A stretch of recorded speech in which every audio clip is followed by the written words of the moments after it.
सभी का physics Wonderland YouTube channel पर फिर से स्वागत है। आज का हमारा जो टॉपिक है वो एक नया टॉपिक होगा। कौन सा टॉपिक है चलो लिख देता हूँ, मैं बता देता हूँ। आज का जो हमारा टॉपिक है वो है कैपेसिटेंस। किसके बारे में डिस्कशन करेंगे? कैपेसिटेंस के बारे में हम डिस्कशन करेंगे। इससे पहले हमने जो लास्ट वीडियो पढ़ा उसमें इलेक्ट्रिक पोटेंशियल के बारे में डिस्कशन किया था। आज जो हमारा है उसमें कैपेसिटेंस के बारे में हम पढ़ेंगे। तो सबसे पहले हम स्टार्ट करते हैं कैपेसिटर। किसके बारे में? कैपेसिटर के बारे में। कैपेसिटर क्या होता है, क्या इसका यूज है, कैसे हम इसको डिफाइन करते हैं, इसके बारे में हम डिस्कशन करेंगे। यहाँ पर आज का हमारा लेक्चर इसके बारे में इंट्रोडक्शन होगा। तो देखिए, हमारे घरों में नॉर्मली हम बात करें जैसे फ़ैन हो गया, कूलर हो गया या पानी की आपकी मोटर है, उसमें जो नॉर्मली एनर्जी जो करंट होता है, किसकी बात करें हम? करंट की। तो करंट नॉर्मली 25 एम्पियर से 50 एम्पियर की रेंज का होता है। किस रेंज का होता है? 25 एम्पियर से 50 एम्पियर की रेंज का। यानी कि जैसे पंखा है आपका, कूलर है, मोटर वगैरह है, प्रेस वगैरह है, फ्रिज वगैरह है, उनको कम से कम इतने करंट की रिक्वायरमेंट होती है। और जो हमारे पावर सप्लाई होती है उसकी रेंज इतनी नहीं हो पाती। तो हमें इतना करंट कहाँ से मिले? तो इतना करंट हमें चाहिए तो कहाँ से मिलेगा? वो आपकी डिवाइस है कैपेसिटर। क्या है? कैपेसिटर। तो कैपेसिटर क्या है? कैपेसिटर जो है, कैपेसिटर स्टोर इलेक्ट्रिकल एनर्जी।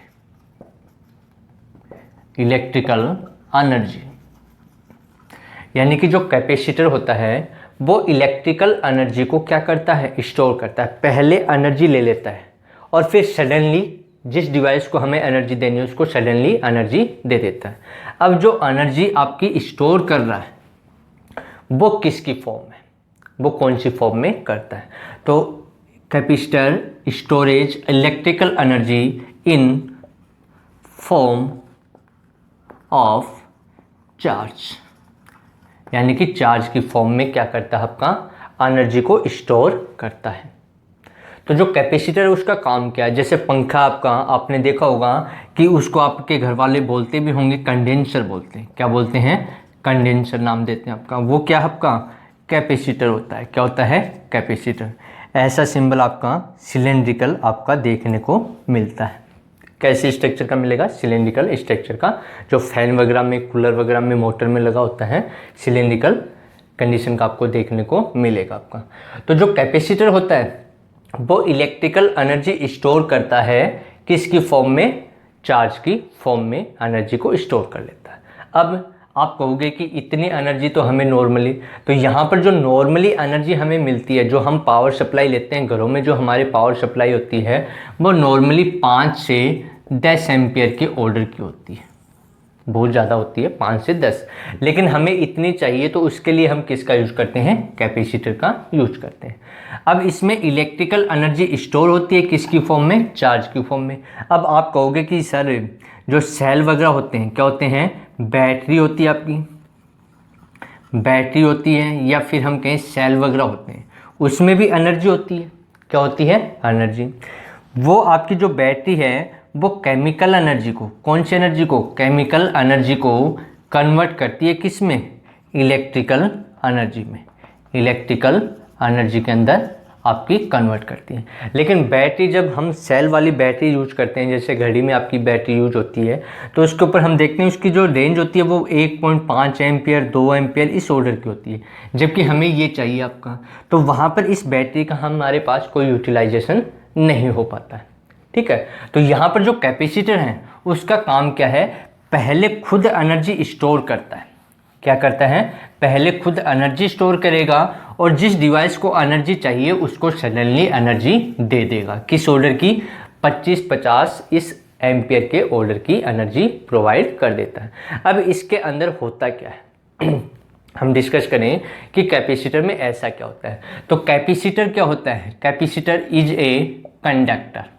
क्या होता है, कंडक्टर होता है। कोई भी मटेरियल हो आपका, वो कैसा मटेरियल होगा, कैपेसिटर कंडक्टर मटेरियल होगा आपका, ठीक है। उसमें क्या होता है, वो एनर्जी स्टोर कर लेगा और सडनली जिस डिवाइस में हमने उसको यूज किया है उस डिवाइस को सडनली दे देगा आपका, यानी कि उसमें टाइम में वो पता ही हमें नहीं लगेगा आपका। आप देखते हैं प्रैक्टिकली, जैसे फैन वगैरह है, कूलर वगैरह है, उसमें हमें पता भी नहीं लगता आपका। अब इसके बाद में आपकी बात आती है कि कैपेसिटर है, उसके बाद में हम कैपेसिटेंस की बात करें। किसकी बात करें, कैपेसिटेंस। कैपेसिटेंस, तो कैपेसिटेंस क्या है, जो भी आपका कैपेसिटर होता है, ठीक है, क्या होता है कैपेसिटर, उसकी एक प्रॉपर्टी होती है। क्या होती है, प्रॉपर्टी। और उस प्रॉपर्टी को हम क्या कहते हैं, कैपेसिटेंस कहते हैं। क्या कहते हैं, कैपेसिटेंस। मीन्स कैपेसिटेंस का मतलब है इसकी एबिलिटी से। किससे, एबिलिटी से। किससे मीन्स है, एबिलिटी से। अब एबिलिटी की हम बात करें, मान लो जैसे हमारे पास पानी की बोतल है, 1 लीटर की बोतल है। कितने लीटर की, 1 लीटर की। तो उसके अंदर कितना पानी आ सकता है, मैक्सिमम से मैक्सिमम 1 लीटर आ सकता है। यदि 1 लीटर से ज़्यादा हम उसमें डालेंगे तो वो बाहर चला जाएगा आपका, क्या हो जाएगा, वेस्ट हो जाएगा। तो यहाँ पर भी कैपेसिटेंस एक हम कहें कि एक टाइप की डिवाइस है या उसकी एक एबिलिटी है। क्या है, एबिलिटी। अब एबिलिटी कौन सी है, चार्ज स्टोर करने की। एबिलिटी किसकी है, चार्ज स्टोरेज की आपकी। यानी कि जैसे ये मान लो ये एक कंडक्टर बॉडी है, अब इसको हम चार्ज दे रहे हैं तो इसकी एबिलिटी कितनी है कि ये कितना चार्ज अब्जॉर्ब कर सकता है, कितनी एनर्जी चार्ज की फॉर्म में स्टोर कर सकता है, उसको क्या कहते हैं, कैपेसिटेंस कहते हैं आपका। यानी कि ये एक टाइप की डिवाइस आपकी, जो हम कंडेंसर वगैरह यूज करते हैं, वो एक टाइप का कैपेसिटेंस होता है। अब इसको नॉर्मली हम इंक्रीज नहीं कर सकते। इंक्रीज करेंगे कैसे, डाइलेक्ट्रिक कांस्टेंट वगैरह हम रख देंगे तो उससे हम क्या कर सकते हैं, इसको इंक्रीज कर सकते हैं आपका नॉर्मली। तो हम जो डिफाइन करें कि जो कैपेसिटर है, कैपेसिटेंस है, क्या है आपका, कैपेसिटेंस, उसको कैसे डिफाइन किया गया ये हम समझे यहाँ पर। तो यहाँ पर जो कैपेसिटेंस है उसको डिफाइन किया गया, C से रिप्रेजेंट किया। किससे, C से। यानी कि कोई आपकी मान लो डिवाइस है और उस डिवाइस को हमने कह दिया कैपेसिटर आपके पास है। जैसे मान लिया ये हमने एक कैपेसिटर है, क्या है, कैपेसिटर। तो अब कहें कि इसका कैपेसिटेंस कितना है, यानी कि इसकी एबिलिटी कितनी है चार्ज को स्टोर करने की, उसको हम रिप्रेजेंट करते हैं C से आपका। तो फॉर्मूला जो दिया गया वो इस टाइप से दिया गया कि C = Q/V आपका। क्या दिया गया, Q/V आपका, जहाँ पर Q चार्ज है, V इलेक्ट्रिक पोटेंशियल है। ऐसी ही चीज आपने एक पढ़ी है, यदि R पढ़ा आपने V/I, याद हो गया होगा आपको। ओम्स लॉ में हमने पढ़ा था रेजिस्टेंस, और R क्या था, V/I आपका। यहाँ पर हम R नहीं पढ़ रहे, जो डिवाइस आपकी R की तरह था वैसे ही कैपेसिटर में कैपेसिटेंस C का होता है। तो C = कितना है, Q/V के इक्वल आपका। अब इसको डिफाइन तो कर दिया, ये फॉर्मूला हो गया आपका। C क्या हो गया, ratio of electric charge and electric potential is called capacitance आपका, ये पढ़ दिया। अब इफेक्ट क्या होगा, क्या इसका इंपॉर्टेंस है, उसकी हम यहाँ पर डिस्कशन करें। तो यहाँ पर हमने कहा कि जो कैपेसिटेंस है वो एक टाइप की इलेक्ट्रिकल एनर्जी को, कौन सी एनर्जी को, इलेक्ट्रिकल एनर्जी को स्टोर करता है। इलेक्ट्रिकल एनर्जी स्टोर करता है, या हम कहें कि जो इलेक्ट्रिकल एनर्जी स्टोर हो रही है वो किसकी टर्म में, आपकी चार्ज की फॉर्म में। कौन सी फॉर्म में, चार्ज फॉर्म में आपका। तो आप कहोगे कि एनर्जी जो है उसकी जो यूनिट होती है वो तो जूल होती है। क्या होती है, जूल होती है। या जो एनर्जी आपकी चार्ज की फॉर्म में स्टोर हो रही है तो इसको कूलाम लिख सकते हैं। क्या लिख सकते हैं, कूलाम लिखा जा सकता है आपका। लेकिन इस फॉर्मूले में देखिए, ये तो चार्ज हो गया कूलाम और ये हो गया वोल्ट V आपका। तो अब बात आती है कि ये तो हमने यहाँ से स्टडी कर लिया कि ठीक है, जो इलेक्ट्रिकल एनर्जी स्टोर हो रही है वो किसकी फॉर्म में हो रही है, चार्ज की फॉर्म में। लेकिन इसमें V कहाँ से आया, V का तो डिस्कशन ही नहीं है यहाँ पर। अब इसका इंपॉर्टेंस क्या है, V कैसे आया उसको हम डिफाइन करें। मान लो कि ये आपके पास कोई कंडक्टर है, क्या है, कंडक्टर, इसका चार्ज Q है, इसका खुद का, बाहर की बात हम नहीं कर रहे, इसके ऊपर चार्ज है, इसका पोटेंशियल V है, तो कैपेसिटी C हो गई। तो C इक्वल टू कितना होगा, Q/V आपका, ये फॉर्मूला हो गया। अब ये V कैसे आया, इसको कैसे डिफाइन किया गया उसका हम डिस्कशन करें। तो देखिए, मान लो ये हमारे पास कोई कंडक्टर है, ये क्या है, कंडक्टर, और इस कंडक्टर को हमने चार्ज कर रखा है। क्या कर रखा है, चार्ज। बहुत अच्छा, बढ़िया। इसके ऊपर चार्ज कैसा आ गया, पॉजिटिव चार्ज हमने कर दिया इसको। मान लिया इसके ऊपर चार्ज कितना है, Q। अब इसके ऊपर चार्ज है तो इलेक्ट्रिक पोटेंशियल भी होगा, यानी कि जैसे इसको चार्ज किया तो पोटेंशियल मान लिया कितना हो गया, V आपका। अब मैं ये कह रहा हूँ कि इस बॉडी को मुझे और चार्ज देना है, यानी कि इसके ऊपर ये फिक्स हो गया, इतना चार्ज है, मैं और चार्ज देना चाह रहा हूँ। तो पहले जो हमने इलेक्ट्रिक पोटेंशियल पढ़ा था उसमें हम बात करें कि किसी dq चार्ज को, किसको, dq चार्ज को इन्फिनिटी से लेकर के यहाँ तक आएंगे हम, यानी कि इसके सरफेस पे हमें चार्ज और देना है। q तो इसके ऊपर है लेकिन मेरे को dq और देना है, ठीक है। तो इन्फिनिटी से यहाँ पर लेकर के आऊँगा तो इस चार्ज के अगेंस्ट हमें क्या करना पड़ेगा, वर्क डन करना पड़ेगा। क्या करना पड़ेगा, वर्क डन। तो वर्क डन हम करेंगे तो क्या आपका रिजल्ट आएगा, वर्क डन, इलेक्ट्रिक पोटेंशियल। याद कीजिए पीछे चैप्टर में हमने पढ़ रखा आपका इलेक्ट्रिक पोटेंशियल। तो इलेक्ट्रिक पोटेंशियल क्या होता है आपका, फाइनल माइनस इनिशियल। मान लो ये फाइनल पोजीशन होगी, V final minus V initial equals to work done by external agent. और कहाँ से, इन्फिनिटी से फाइनल पोजीशन ये हो गई। कौन से चार्ज को, dq चार्ज को लेके आ रहा हूँ, ये आ गया। मान लो इसको लाने में हमने स्मॉल वर्क किया dw। अब ये जो आपका इनिशियल है, ये चार्ज dq कहाँ पर है, इनफाइनाइट पे।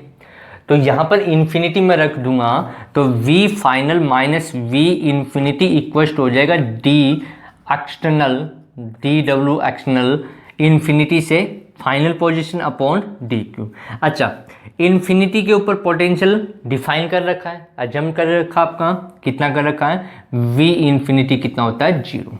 तो ये वैल्यू कितनी हो गई, 0 के इक्वल। तो ये फाइनली आपका V फाइनली कितना आ गया, dw अपॉन dq, यानी कि इसी चार्ज को तो लेके आ रहे थे, dq को। पहले तो इसके ऊपर चार्ज q है, हमने चार्ज कर रखा।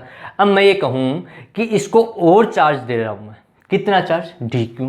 तो हमें क्या करना पड़ा, ये वर्क डन। तो यहाँ से वर्क डन कितना आ गया, इस फॉर्मूले से देखिए ये आ गया आपका dw equals to V final dq, और V फाइनल को V लिख दूँ मैं तो V इंटू dq आपका, ये रिजल्ट आ जाएगा।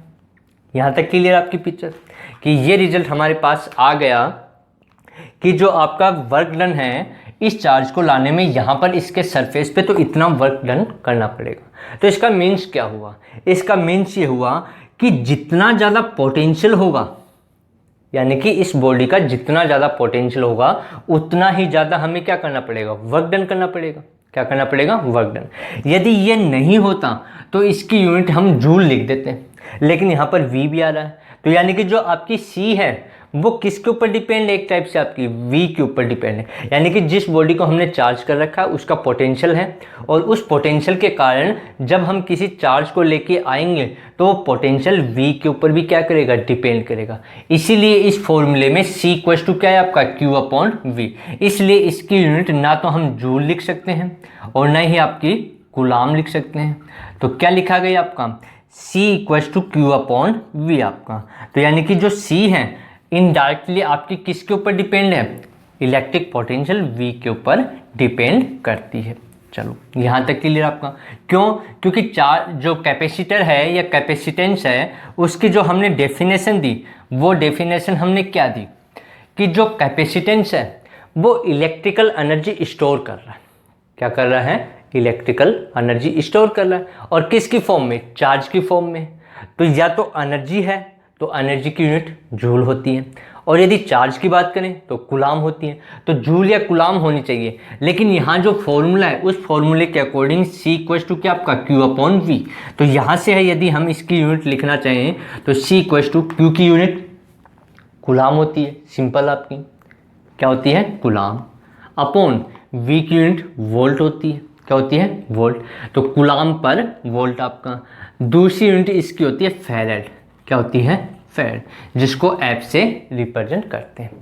तो ये आपकी क्या है कैपेसिटेंस हो गया आपका। अब यहाँ पर हमने कहा ये जो C है, C का मीन्स है यहाँ पर कूलाम, क्या है कूलाम, यानी कि चार्ज की यूनिट, और ये V क्या है वोल्ट आपका, वोल्टेज V की यूनिट आपकी, ठीक है। अब यहाँ पर कहें कि ये एनर्जी स्टोर कर रहा है, और इसका इंपॉर्टेंस ये है कि पहले ये एनर्जी स्टोर करेगा और एनर्जी स्टोर करने के बाद सडनली जिस डिवाइस को देनी है उसको एनर्जी प्रोवाइड कर देगा। जैसे हमने R पढ़ा पहले पढ़ा हुआ ओम्स लॉ में आपका, तो R यहाँ पर जो है वो डिपेंड नहीं करता किसके ऊपर, V के ऊपर और I के ऊपर। तो यहाँ बात आती है कि जो C है वो क्या Q के ऊपर डिपेंड है, V के ऊपर डिपेंड है। अब C को हमने क्या कहा कैपेसिटेंस कहा, क्या कहा कैपेसिटेंस, और कैपेसिटेंस का मीन्स क्या है कैपेसिटी है, क्या है कैपेसिटी आपकी, यानी कि मैक्सिमम जो चार्ज वो स्टोर कर सकता है वो एक लिमिट होगी, क्या होगी लिमिट। अभी बताया जैसे 1 लीटर की बोतल है तो उसमें 1 लीटर पानी आ सकता है, उससे ज़्यादा नहीं आ सकता। तो ऐसे भी कोई भी आपकी डिवाइस हो, यानी कि कोई भी कैपेसिटर हो, कैपेसिटर एक डिवाइस हो गया और उस कैपेसिटर की क्या होगी एक कैपेसिटेंस होगा, यानी कि एक कैपेसिटी होगी, एक एबिलिटी होगी, क्या बोल सकते हैं हम इसको एबिलिटी भी बोल सकते हैं, कि एक एबिलिटी होगी जो चार्ज को क्या कर सके स्टोर कर सके आपकी। कि मान लो हमारे पास किसी बॉडी के ऊपर 5 माइक्रोफैरेड चार्ज, उसकी कैपेसिटी 5 माइक्रोफैरेड है, तो हम 6 नहीं कर सकते हैं। 6 करने के लिए हमें क्या करना पड़ेगा एक्सटर्नल सोर्सेज यूज करने पड़ेंगे, जो हम आगे पढ़ेंगे, जिसमें हम डाइलेक्ट्रिक के बारे में पढ़ेंगे। किसके बारे में डाइलेक्ट्रिक के बारे में। तो यानी कि जो बॉडी है यदि हम उसको चार्ज कर रहे हैं, क्या कर रहे हैं चार्ज कर रहे हैं, तो एक उसकी कैपेसिटी है, क्या है कैपेसिटी, कि इतना चार्ज वो स्टोर कर लेगा, और जितना चार्ज स्टोर करेगा उतना ही उसको पोटेंशियल मिलेगा। कैसे मिलेगा देखिए, मान लो अभी हमने बताया कि यहाँ पर जो कोई चार्ज है इस प्रकार से, और यहाँ मैं और कोई चार्ज प्लस Q चार्ज लेके आ रहा हूँ, लाना चाह रहा हूँ, तो इन चार्जेज के अगेंस्ट हमें क्या करना पड़ेगा वर्क डन करना पड़ेगा। और वर्क डन करेंगे किसी चार्ज को लाने में, तो 2 पॉइंट के बीच में क्या होता है इलेक्ट्रिक पोटेंशियल होता है। तो जैसे चार्ज लेकर के आएंगे तो चार्ज इंक्रीज होगा तो V भी इंक्रीज हुआ। कहने का मीन्स क्या हुआ कि यदि आपका इस केस में Q इंक्रीज होगा किसी ऑब्जेक्ट का, तो V भी क्या होगा इंक्रीज होगा। तो मीन्स C हमेशा क्या मिलेगा कांस्टेंट मिलेगा, क्या मिलेगा कांस्टेंट मिलेगा। तो इसका मीन्स ये हुआ कि जो C है वो चार्ज Q पे भी डिपेंड नहीं है, और वोल्टेज V जो इलेक्ट्रिक पोटेंशियल है उसके ऊपर भी डिपेंड नहीं। तो इसको हम ऐसा लिख सकते हैं C जो कैपेसिटेंस है does not depends on charge Q and electric potential. यानी कि जो C है वो किस के ऊपर डिपेंड नहीं है, चार्ज के ऊपर डिपेंड नहीं है, और जो इलेक्ट्रिक पोटेंशियल है उसके ऊपर डिपेंड नहीं है। तो अब जो C है वो डिपेंड क्या है किसके ऊपर करता है, तो C डिपेंड्स